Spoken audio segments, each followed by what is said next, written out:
Assalamualaikum warahmatullahi wabarakatuh. Perkenalkan, nama saya Siska Permata, NIM D1B019104, perwakilan dari kelompok yang membahas mengenai peran sumber daya manusia dalam perkembangan pertanian. Di sini saya selaku penyaji pertama akan membahas terlebih dahulu mengenai pengertian sumber daya manusia. Nah, pengertian sumber daya manusia itu sendiri terbagi menjadi dua, yaitu pengertian secara mikro dan pengertian secara makro. Pengertian secara mikro di sini lebih menuju kepada individunya, yang mana biasanya individu itu bekerja dan menjadi anggota suatu perusahaan atau institusi dan biasa disebut sebagai pegawai, buruh, karyawan, pekerja, tenaga kerja, dan lain sebagainya. Yang kedua, pengertian secara makro. Pengertian secara makro ini biasanya lebih menekankan secara umum, yaitu penduduk atau suatu penduduk yang memasuki usia angkatan kerja yang sudah bekerja maupun yang belum bekerja. Nah, jika diartikan secara garis besar, maka pengertian sumber daya manusia adalah individu yang bekerja sebagai penggerak suatu organisasi, baik institusi maupun perusahaan, dan berfungsi sebagai aset yang harus dilatih dan dikembangkan kemampuannya. Selanjutnya kita memasuki pembahasan mengenai kualitas sumber daya manusia sebagai modal pembangunan memiliki beberapa aspek, antara lain yang pertama aspek nilai aspirasi tentang hidup. Terbentuknya aspirasi hidup dalam individu ini dipengaruhi oleh faktor intelijensi, jenis kelamin, minat, nilai yang dianut, tekanan keluarga, tradisi, media massa, dan lain sebagainya. Aspek yang kedua yakni aspek pengetahuan dan keterampilan dalam melakukan sesuatu. Pengetahuan dan keterampilan tentang bagaimana teknik pertanian yang benar agar para petani mampu mengelola tanah dengan benar, mampu mengatasi hambatan tentang bagaimana cara memberantas hama penyakit dan lain sebagainya.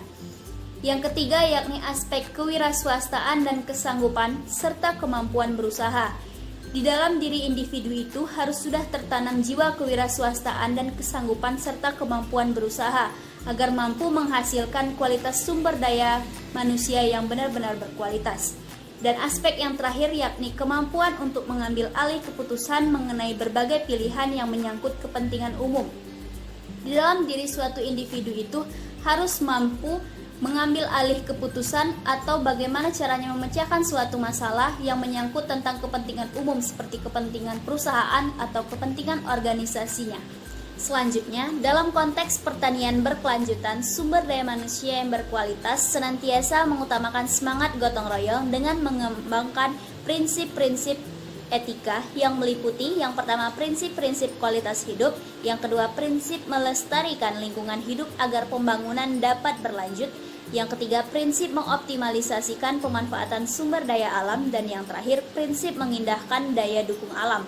Nah, prinsip-prinsip tersebut tadi harus tertanam di dalam jiwa individu yang peranannya sebagai sumber daya manusia, sehingga menjadi sumber daya manusia yang berkualitas dan dapat terciptanya kesejahteraan pertanian. Sekian dari saya, akan dilanjutkan oleh rekan saya Hana Salsabila Putri selaku penyaji kedua.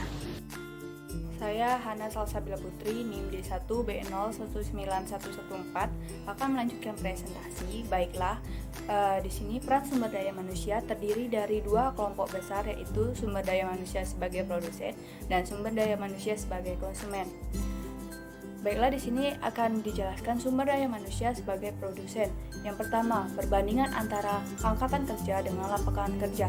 Beberapa permasalahan yang dihadapi berkaitan dengan tenaga kerja dan penyediaan lapangan kerja adalah yang pertama, meningkatnya jumlah pengangguran terbuka selama 5 tahun terakhir. Yang kedua, menciutnya lapangan kerja formal di perkotaan dan pedesaan. Yang ketiga, bekerja di lapangan kerja yang kurang produktif. Yang keempat, perbedaan upah yang semakin lebar adalah pekerjaan formal dan informal. Yang kelima, adanya indikasi menurunnya produktivitas di industri pengolahan. Yang keenam, meningkatnya tingkat pengangguran terbuka usia muda antara usia 15 hingga 19 tahun.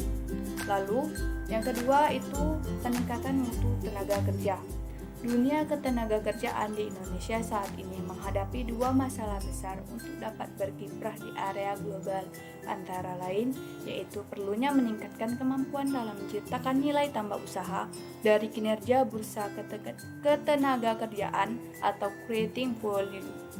Yang kedua, perlunya membangun kemampuan dalam meningkatnya posisi tawar tenaga kerja dalam aransemen bisnis yang dijalani atau creating power. Presentasi selanjutnya akan dibawakan teman saya, Putri Sinta. Assalamualaikum warahmatullahi wabarakatuh. Perkenalkan, nama saya Putri Sinta, NIM D1B019121. Di sini saya akan melanjutkan dari presentasi teman saya, yaitu poin ketiga. Saya akan menjelaskan tentang migrasi dan transmigrasi. Apa sih faktor penyebab terjadinya migrasi? Yang pertama yaitu kurang tersedianya lapangan kerja di daerah lama, sehingga dia membuatnya mencari daerah lain. Apa sih? Yaitu karena ketika lapangan pekerjaan itu kurang di daerah lama, maka pesaingnya pun akan meningkat, atau memang di sana sudah tidak terdapat lagi lowongan pekerjaan, sehingga mencari di daerah lain di mana lowongan pekerjaan di daerah lain itu lebih banyak. Lalu yang kedua, kepadatan penduduk.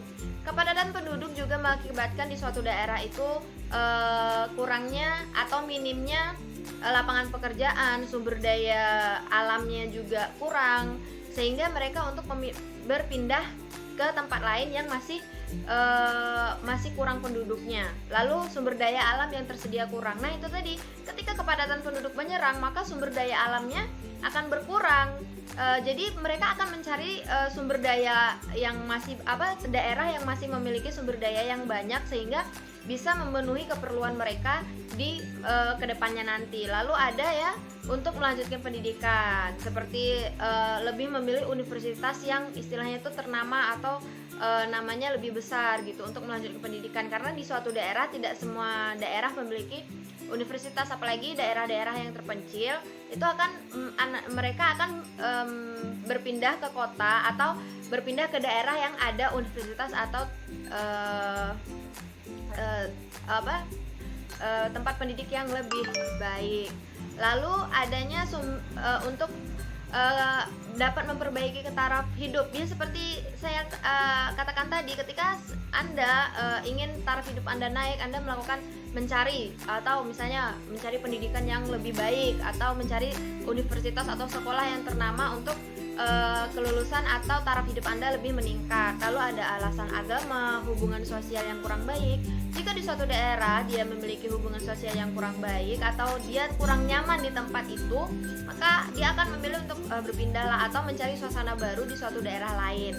Lalu ketidakcocokan keadaan geografis dan adanya pemerataan penduduk. Nah, ini berkaitan dengan padatnya penduduk. Ketika suatu daerah penduduknya padat, maka pemerintah atau pihak dari daerah tersebut akan melakukan seperti migrasi, perpindahan untuk memeratakan penduduk, di mana di daerah lain masih kosong atau kurang adanya penduduk di daerah lain tersebut.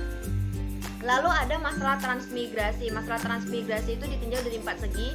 Yang pertama yaitu cara pemecahan masalah penduduk. Apa sih bentuk masalahnya, bagaimana proses solusinya, bagaimana cari jalan keluarnya. Itu adalah satu segi yang bisa memicu atau adanya masalah transmigrasi ini, dan bisa menjadi solusi ketika kita bertransmigrasi. Maka ada kayak, setelah ini inilah bentuk memecahkan masalah penduduk itu, melakukan transmigrasi. Yang kedua yaitu cara untuk memperluas area tanah pertanian. Lah, ketiga, cara untuk memperluas kesempatan kerja. Ketika dia bertransmigrasi, maka akan ada peluang-peluang untuk mereka melakukan perluasan area atau solusi-solusi yang akan dilakukan untuk meningkatkan sektor pertanian tersebut, sehingga mereka juga akan membuat adanya lapangan pekerjaan baru di suatu daerah tersebut.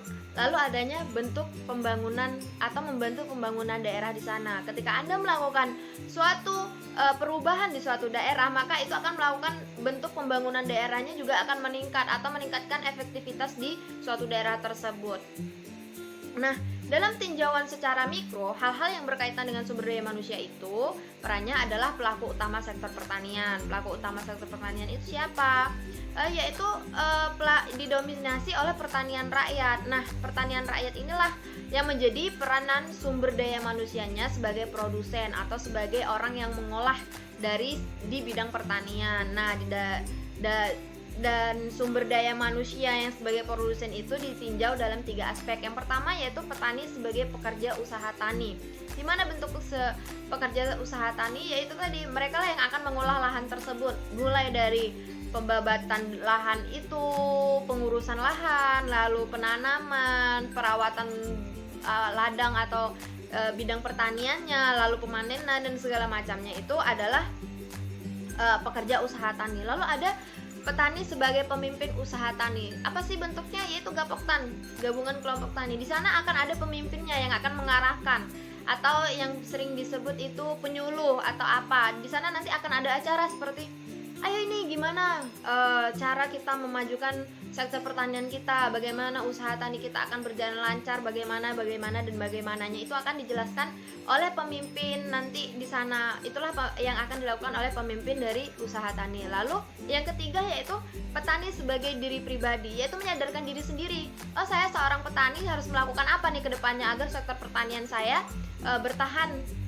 Lalu apa nih perkembangan apa yang harus saya lakukan agar sektor pertanian saya itu mendapatkan peningkatan atau lebih maju dari yang lainnya. Nah, dari situ sekian penjelasan dari saya. Adapun penjelasan selanjutnya akan dijelaskan oleh teman saya. Bila ada kata salah saya mohon maaf. Saya akhiri. Wassalamualaikum warahmatullahi wabarakatuh. Baiklah, nama saya Nursa Ida dengan NIM P1B01916. Di sini saya akan melanjutkan materi dari teman saya, yaitu sumber daya manusia sebagai konsumen. Di dalam Undang-Undang Pangan Nomor 7 Tahun 1996 mengamatkan bahwa pangan merupakan salah satu kebutuhan pokok yang sepenuhnya merupakan bagian dari hak asasi manusia atau bisa disebut dengan HAM. Krisis ekonomi berkepanjangan yang dimulai sejak tahun 1990 telah mengakibatkan terjadinya perubahan pola konsumsi pangan masyarakat dan khususnya di Jawa Timur, sehingga terjadi pergeseran pola konsumsi pangan, terutama pangan pokok dari bahan pangan ke non-beras sebagai unsur gizi. Pentingnya diversifikasi konsumsi pangan ini terlihat bagaimana dikemukakan dalam RPJMN 2004 sampai 2009. Jelas bahwa sasaran yang ingin dicapai dalam rangkaian revitalisasi pertanian antara lain: 1. Meningkatnya kemampuan petani untuk dapat menghasilkan komoditas yang berdaya saing tinggi. 2. Terjaganya tingkat produksi beras dalam negeri dengan tingkat kesediaan minimal 90% dari kebutuhan domestik untuk pengamanan kemandirian pangan. 3. Diversifikasi produksi serta kesediaan dan konsumsi pangan untuk menurunkan ketergantungan pada beras. 4. Meningkatnya ketersediaan pangan ternak dan ikan dari dalam negeri. 5. Meningkatnya konsumsi masyarakat terhadap protein hewan yang berasal dari ternak dan hewan. Sistem ketahanan pangan dikatakan mantap apabila mampu memberikan jaminan bahwa semua penduduk setiap saat pasti memperoleh makanan yang cukup sesuai dengan normal gizi untuk kehidupan yang sehat, aktif dan produktif. Baiklah, sekian dari presentasi dari kami mengenai peran sumber daya manusia dalam pengembangan pertanian. Kami akhiri. Wassalamualaikum warahmatullahi wabarakatuh.